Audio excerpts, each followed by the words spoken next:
I've talked about the importance for preparing for tough times, having enough food and supplies, getting out of debt, being self-reliant. When Time magazine posts an article, impending crisis, Earth to run out of food by 2050. My administration's been closely monitoring the situation in Egypt. With the world in a state of civil unrest, when cities are full of protesters in the streets, when governments are collapsing, what is the most important subject that should be brought to the table? Food. Many articles showing increasing food costs during the end of 2010 and the beginning of 2011 paint a gloomy picture of the world food market. Like any market, there are ups and downs. The price of wheat, for instance, peaked in March 2008, before the crash of 2008. It had then declined until June 2010, where it is now in an upward swing. Corn, coffee, beef, and nearly all other commodities are going up in price. The question is, how do we predict the future? The best indicator for future trends is past trends. So, according to history, using a fiat measuring stick, food prices are set to keep inflating. This does not necessitate a crisis, however.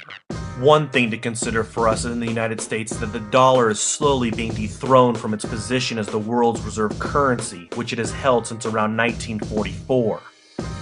Inflation has ate at the dollar for as long as the Federal Reserve has been the U.S. Central Bank, which started in 1913. In 1907, a box of Kellogg's Corn Flakes cost 10 cents. By 1960, 8 ounces was 27 cents. 1985, $1.09 for 18 ounces. Today, it will cost you at least $2.99. Having a central bank, inflation is a given in today's society. What may necessitate a crisis is the rate of inflation that we could see.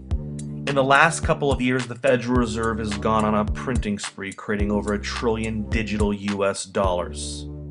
Additional factors such as the price of oil will only add to food inflation, as oil is used for every aspect of agriculture, including production, transportation, and even for creating food storage containers. Documentaries such as The End of Suburbia attempt to prove that the production of oil may have peaked or will peak soon. World population, however, is not peaking, and without increased food production, we should see food price inflation simply from population growth. World population is set to hit 7 billion by the next year. The U.S. consumes 21 million barrels of oil per day. According to Bloomberg, the Suez Canal and Suez Mediterranean pipeline move 2.1 million barrels a day, the equivalent of 10% of the United States' daily oil consumption. And where is the Suez Canal? Egypt. February 11th, 2011. Mubarak steps down amid mass protests from his 30-year position as president. Only the future can tell what will become of Egypt and control of the Suez Canal. Droughts, floods, and other natural disasters also help to increase global food costs. In recent years, food inflation has been hitting worldwide. Some economists have warned food inflation in Britain could hit 11% by October. It's currently 2.5%. The price of produce in China is rising so quickly that everyday items like an apple or a bag of carrots have become too expensive for average Chinese people living on small salaries. Recently, the World Bank president announced that food prices have hit dangerous levels. The bank says that in its new report, food prices have jumped 29% in just the past year.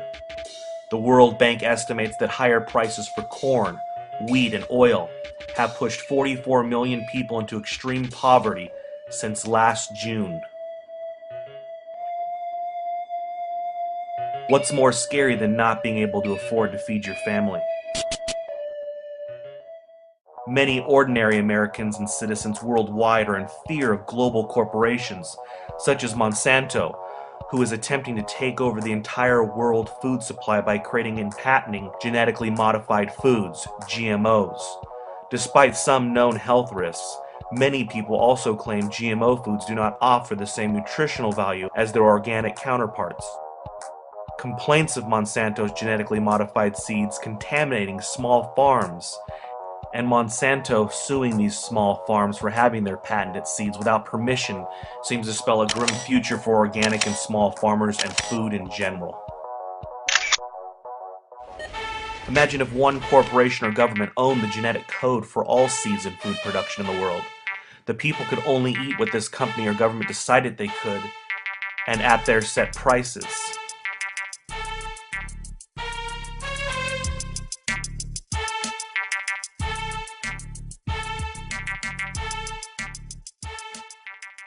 What is the solution?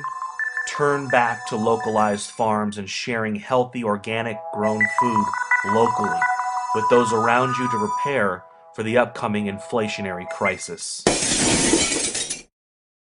Visit futuremoneytrends.com for our most recent list of food storage companies and current articles regarding the coming food crisis.